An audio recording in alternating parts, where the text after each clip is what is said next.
ఆర్ఆర్బీఏఎల్పీ కోసం Sridhar's CCE November 30 free talent test. Qualify అయ్యి 1000 మందికి ఫ్రీ కోచింగ్.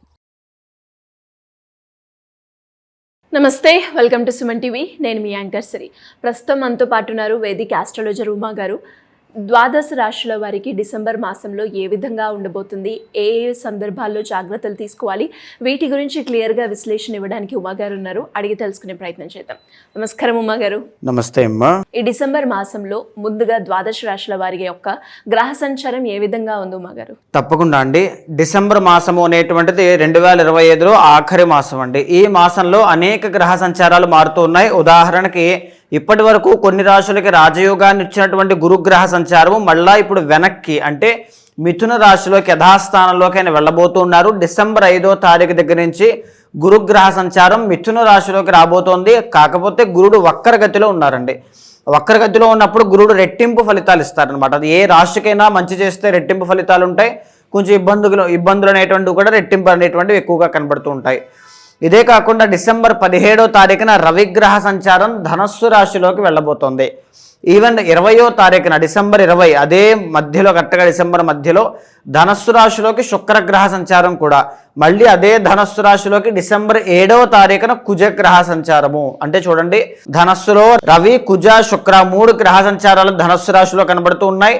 బుధగ్రహ సంచారం మాత్రం డిసెంబర్ 6వ తారీఖున ధనస్సు నుంచి వృశ్చికంలోకి రాబోతోందండి.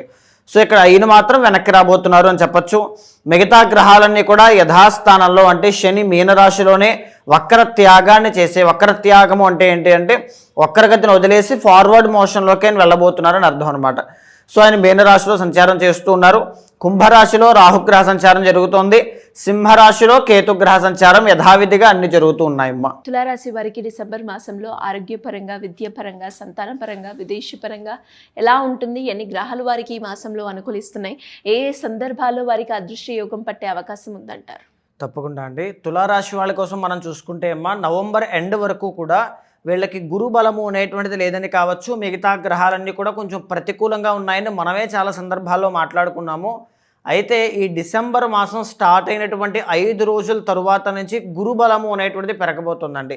గురుబలం పెరిగింది అంటే సక్సెస్ అనేటువంటిది రాబోతోంది, లక్ అనేటువంటిది కలిసి రాబోతోంది, లక్ ఫ్యాక్టర్ పెరగబోతోంది, ఈవెన్ కెరీర్లో గ్రోత్ అనేటువంటిది రాబోతోంది అని అర్థం అండి. సో గురువు అనేటువంటి ఆయన 9th హౌస్లో వక్రించున్నారు కాబట్టి రెట్టింపు ఫలితాలు ఇవ్వబోతున్నారని చెప్పచ్చు. ఎక్కడైతే అవమానపడ్డారో అక్కడే పునర్వైభవాన్ని చూసేటువంటి యోగము కానీ, దాన ధర్మాలు చేసేటువంటి యోగం కానీ, పుణ్య కార్యక్రమాలు, తీర్థయాత్రలు, పుణ్యక్షేత్ర దర్శనాలు చేసుకునేటువంటి యోగము తులారాశి వాళ్ళకి ఒక డిసెంబర్ మాసంలో చాలా బాగా కనబడుతోందండి.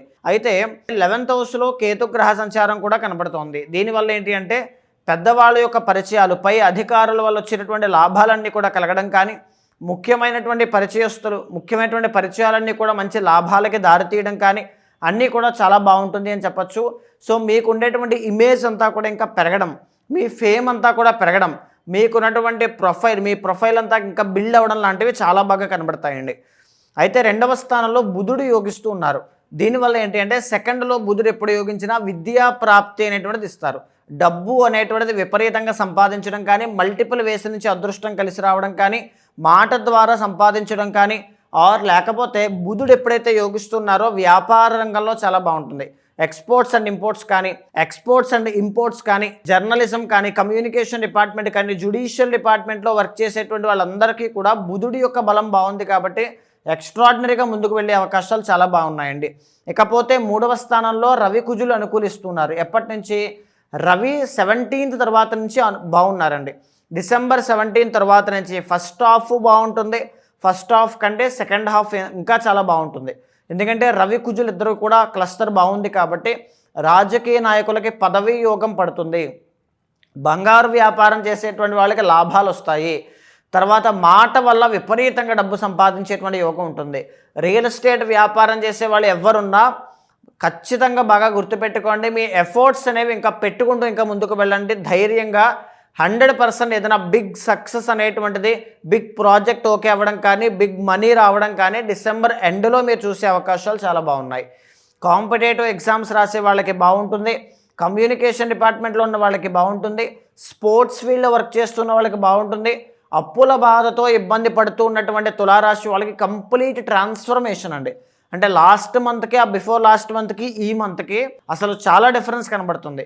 అప్పుడు పడినటువంటి బాధలు కష్టాలు చిటికలు అన్నీ మాయమైపోతాయి. ఎందుకంటే రవి కుజులు ఇద్దరు కూడా అనుకూలిస్తున్నారు కాబట్టి. అదేవిధంగా 6వ స్థానంలో శని, 3వ స్థానంలో శుక్రుడు అనుకూలిస్తున్నారు. సినీ నాటక కళారంగాలు కానీ, నృత్య గీత వాద్యాది రంగాలు కానీ, లేకపోతే ఏఐ వర్చువల్ రియాలిటీ కానీ, women clothing, interior designings, furniture shops కానీ, ఇలాంటివన్నీ కూడా అంటే కళారంగము, ఆర్టిస్టిక్ టాలెంట్స్ ఉన్నటువంటి వాళ్ళు ఎవరైనా తులారాశి వాళ్ళకి చాలా బాగుంటుంది. మంచి ఆదరణ ప్రజల్లోంచి లభిస్తుంది అని చెప్పచ్చు. ఇదే కాకుండా 6వ స్థానంలో శని అనేటువంటి ఆయన ఎప్పుడైతే ఉంటారో ఖచ్చితంగా ఆరోగ్య విషయంలో కూడా డెవలప్మెంట్ కనబడుతుంది. ఆరోగ్యంలో ఉండేటువంటి లోటుపాట్లు సరిదిద్దుకుంటూ, శత్రువుల్ని జయించుకుంటూ, ఉన్నటువంటి పరిస్థితులను దాటుకుంటూ అనుకున్నది సాధించడానికి చాలా డెడికేటెడ్గా, డిటర్మినేషన్తో, డిసిప్లైన్డ్గా వర్క్ చేయడం కానీ, వీళ్ళు ఇంప్రూవ్ చేసుకోవడం కానీ అన్ని విషయాల్లోనూ అన్ని విధాలుగా చాలా బాగుంటుంది అని చెప్పొచ్చండి. అయితే ఒక్క విషయంలో మాత్రం ఏంటి అంటే పంచమ స్థానంలో మాత్రం రాహు ఉన్నారు. రాహు అంటే ఏంటి అంటే పంచమంలో రాహు వల్ల ప్రేమ వ్యవహారాల్లో మాత్రం అపజయము అనేటువంటిది కనబడుతుందండి. సంతాన ప్రయత్నం చేసే వాళ్ళకి కొంచెం అపజయము అనేటువంటిది కానీ, నిరాశ నిస్పృహలు కానీ కనబడే అవకాశం తులారాశి వాళ్ళకి ఉంది. సో కాబట్టి దుర్గాదేవి యొక్క ఆరాధన, మీరు ఎప్పుడైనా ఫెయిల్యూర్ అవుతున్నారంటే దానికి కారణం ఏంటి? ఈ టైంలో ముఖ్యంగా డిసెంబర్ మాసంలో రాహు యోగించట్లేదు. రాహు అనేటువంటి ఆయన ఎంత ఇంపార్టెంట్ ప్లానెట్ అంటే, రాహు ఎవరికైతే యోగిస్తారో వాళ్ళకి టాలెంట్ లేకపోయినా ఆ ఓవర్లుక్లో ఏదో అదృష్టంలో అలా కొట్టుకుంటూ వెళ్ళిపోతారు.